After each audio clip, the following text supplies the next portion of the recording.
Baik, akan kami mulai. Assalamualaikum warahmatullahi wabarakatuh. Salam. Shalom, Om Swastiastu, nama budaya. dan salam sejahtera bagi Bagi kita kita semua. selamat siang semuanya. Perkenalkan nama saya Diandra. Dan saya Kiara, kami di sini selaku MC dan moderator kegiatan Vitamin Fase 15 akan memandu berjalannya acara. Sebelum memulai acara Vitamin hari ini, alangkah baiknya kita melakukan doa terlebih dahulu menurut agama dan kepercayaan masing-masing. Berdoa dimulai. Baik, berdoa tak pernah usai namun bisa dicukupkan. Selanjutnya akan ada sesi wawancara yang tetap dipandu oleh saya Diandra dan rekan saya Kiara dengan narasumber Profesor Dr. Okti Swasa, Dokter Magister Kesehatan, Spesialis Dermatologi, Venerologi, dan Estetika, Subspesialis Dermatologi, Alergi, dan Imunologi. Baik, Prof. Okti, mungkin bisa langsung dimulai ya untuk pertanyaan pertama, yaitu bagaimana sih Prof perjalanan akademik Profesor dari mahasiswa baru hingga menjadi seorang profesor saat ini? Ya, baik ya. Jadi saya masuk ke Fakultas Kedokteran itu tahun 82 ya, 1982 ya. Anda mungkin belum ada yang lahir ya, 82 ya. Anda lahir tahun berapa?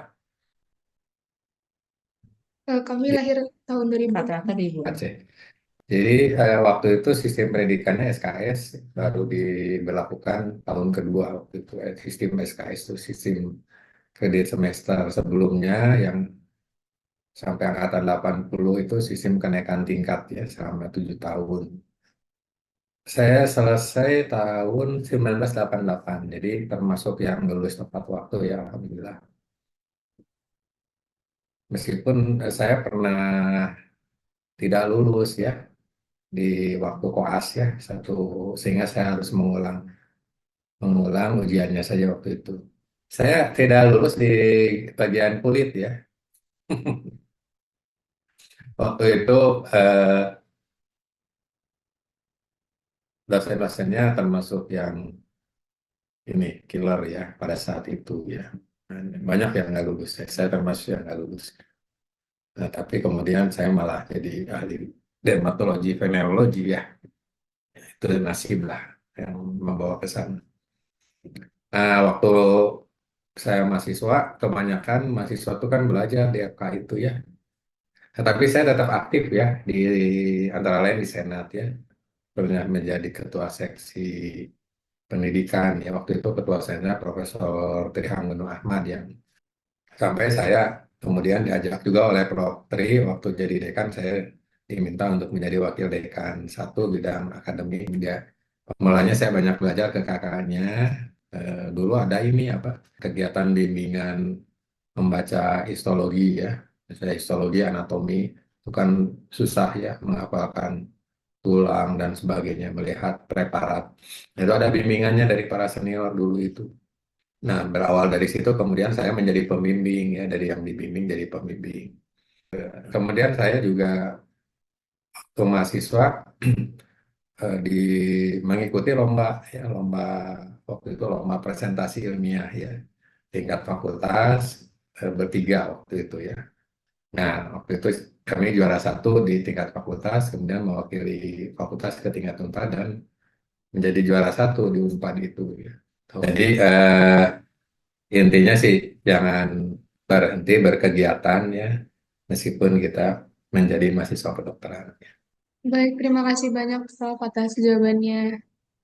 Mengingat ini perjalanan untuk bisa sampai ke menjadi dokter, menjadi profesor ini kan cukup panjang ya, Prof. Apa sih yang memotivasi profesor hingga menjadi dokter? Lalu apa yang membuat profesor yakin dalam memilih spesialisasi yang profesor miliki saat ini? Ya, baik. Saya awalnya bercita-cita ingin jadi sarjana pertanian ya. Ya itu simpel aja sih. Ingin jadi sarjana pertanian. Saya memang kakek saya juga seorang petani ya. Jadi eh, ingin melanjutkan ke Fakultas Pertanian. Ya, itu terus sampai saya kelas 3 SMA ya. Nah, waktu saya masuk kelas 3 dan masuk saya ya satu kelompok lah ya dengan eh, seorang yang sekarang sama menjadi dokter spesialis bedah. Sekarang juga kaprodi di bagian bedah, Dokter Kiki Lukman. Itu ayah ibunya seorang dokter ya, ayahnya Profesor Wahyu, ibunya Profesor Wahyu itu dosen di bagian faal dulu, ada bagian fisiologi, dan Dr. Amelia Wahyu itu almarhum nama itu di spesialis anak. Saya sering belajar di rumah Dr. Kiki Lukman. Nah, itu yang menimbulkan motivasi saya berubah ya dari seorang sarjana pertanian menjadi seorang dokter ya. Prof. Wahyu itu salah satu ahli fisiologi pertama. Beliau saya lihat jam 3 setengah 4 udah bangun ya, sholat tahajud beliau itu. Kalau Senin Kamis selalu puasa, Prof. Dr. Wahyu itu. Ya, sampai meninggalnya badannya bugar ya sebetulnya. Tidak buncit ya, perutnya juga ya burute gitu. Tidak obes ya. Jadi seorang dokter yang memang konsisten ya mengamalkan hidup sehat ya. Karena sekarang banyak dokter yang hidupnya tidak sehat ya. Nah, itu yang nanti juga Anda jangan sampai nanti kemudian menjadi dokter yang tidak holistik dan tidak menjadi contoh buat masyarakatnya dalam kehidupannya. Nah, itu yang memotivasi saya sehingga saya ikut tes, alhamdulillah diterima. Baik, baik Profesor, terima kasih atas jawabannya. Selanjutnya, karena kita masih statusnya sebagai mahasiswa baru, saya ingin bertanya, Prof, bagaimana sih cara belajar yang efektif dalam kedokteran menurut Profesor? Sebenarnya Anda juga tahu ya, semuanya tahu lah. Cuma barangkali implementasinya ya. Saya terus terang juga tidak bisa mengimplementasikan 100%. Jadi kita mempersiapkan sebelum perkuliahan ya, minimal sehari sebelumnya ya. Ya baca aja. Nah, sehingga kita waktu kuliah bisa mengikuti. Nah, pulangnya baca lagi itu ya, pulang baca lagi. Sore kalau mau istirahat dulu, sore baca lagi pokoknya yang kita pelajari hari ini ya, pelajari lagi. Nah, malamnya siapa nih yang besok itu berulang-ulang. Jadi supaya tidak berat di akhir, kita belajarnya dari awal lagi seperti itu. Mungkin untuk pertanyaan selanjutnya, apakah Profesor pernah mengalami masa sulit selama menjadi dokter? Dan bagaimana sih cara Profesor dalam melewati masa sulit itu untuk tetap terus menjaga motivasinya? Nah, mungkin yang termasuk mahasiswa itu dalam program spesialisasi ya, karena spesialisasi itu eh, pekerjaannya cukup banyak yang menyita waktu. Dan kita juga sudah berkeluarga ya. Ya, tapi bagaimanapun kesulitan, ya intinya adalah kita harus tough ya, kuat ya, dan harus bertekad saya harus selesai gitu, pendidikan apapun. Kalau ada kesulitan kan kita kalau di dalam konteks seorang yang beragama ya, ya kita kalau ada kesulitan ambil air wudhu, sholat 2 rakaat ya. Nah, jadi berdoa itu sangat penting ya. Kita bisa kuat itu ya karena keimanan, keyakinan ya bahwa Allah akan menolong kita di kala sulit. Ya. Dan yang kesulitan yang dalam pendidikan yang tuh S3 ya. Kalau S3 beda, kalau S2 itu karena pekerjaan, kalau S3 itu penelitian kita mungkin ditolak oleh pembimbing ya. Kita bolak-balik, dicoret, bolak-balik seperti itu. Saya penelitiannya akhirnya dilakukan di Jogja. Ya, misalkan saya siang mengambil sampel darah dari pasien-pasien di poliklinik TRSAS, terus pulang ke rumah, nah, jam 12 malam saya berangkat ke Jogja ya. Saya berangkat ke Jakarta dulu untuk ngejar pagi-pagi kan tidak boleh lebih dari 24 jam itu sediaannya. Nah, suatu saat ternyata sampel saya itu oleh yang kerja di rumah dimasukkannya ke freezer gitu. Harusnya di ininya aja.